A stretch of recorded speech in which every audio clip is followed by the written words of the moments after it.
Peggy 18.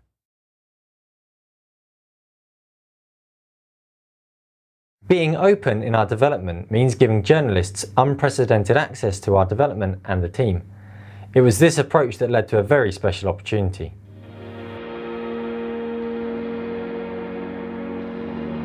Back in September, official PlayStation magazine got in touch to see if it would be possible to come and talk about Hellbalde. We saw this as an opportunity to see how being totally open with the press would work.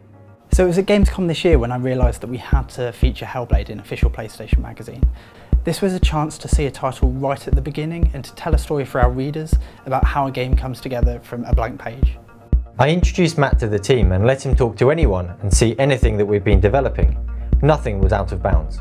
So before I travelled over to Ninja Theory, I was expecting to write maybe a 2-page news story on the game, but as the hours ticked by and I saw more of the game, spoke with more of the team, it became quite evident that we needed to go bigger.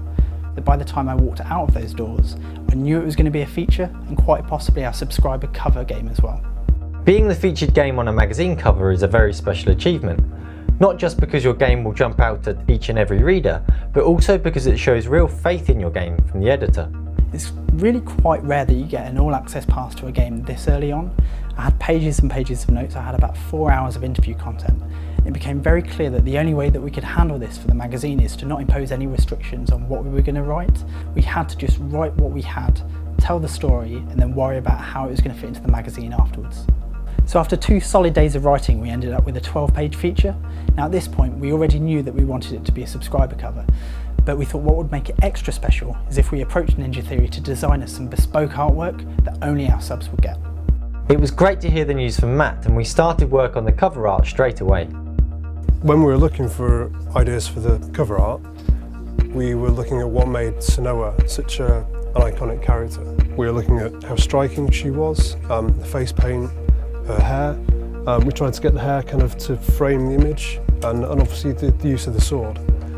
So the first step for us was to gather some reference images for the pose and the composition of the shot.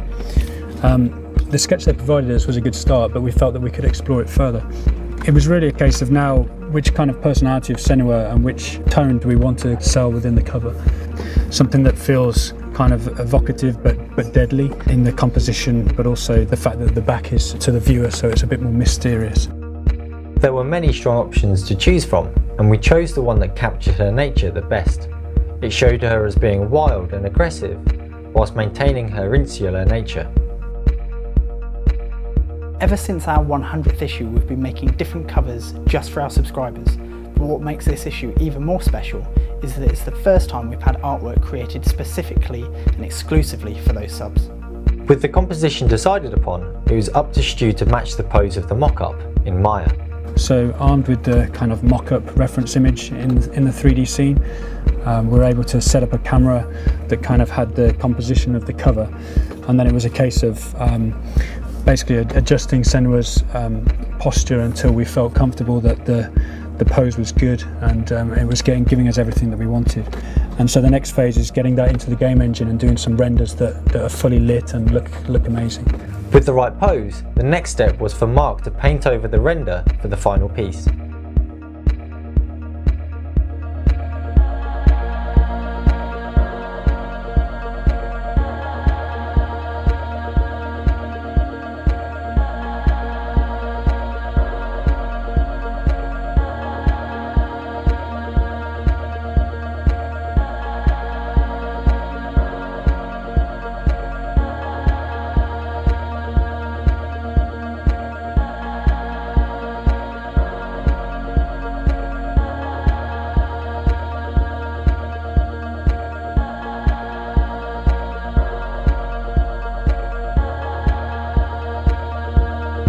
So up until this point, the conversation had only been about the subscriber cover.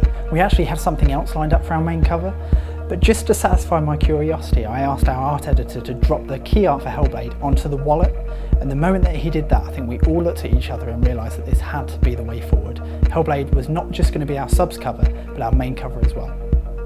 When Matt told us that Hellbalde was going to be the cover for both editions of the magazine, we were absolutely thrilled. To have a cover feature this early on in development is almost unheard of. It's great to see our work displayed so prominently, and also suggests that our open approach to development is being noticed by the fans, but also by the press.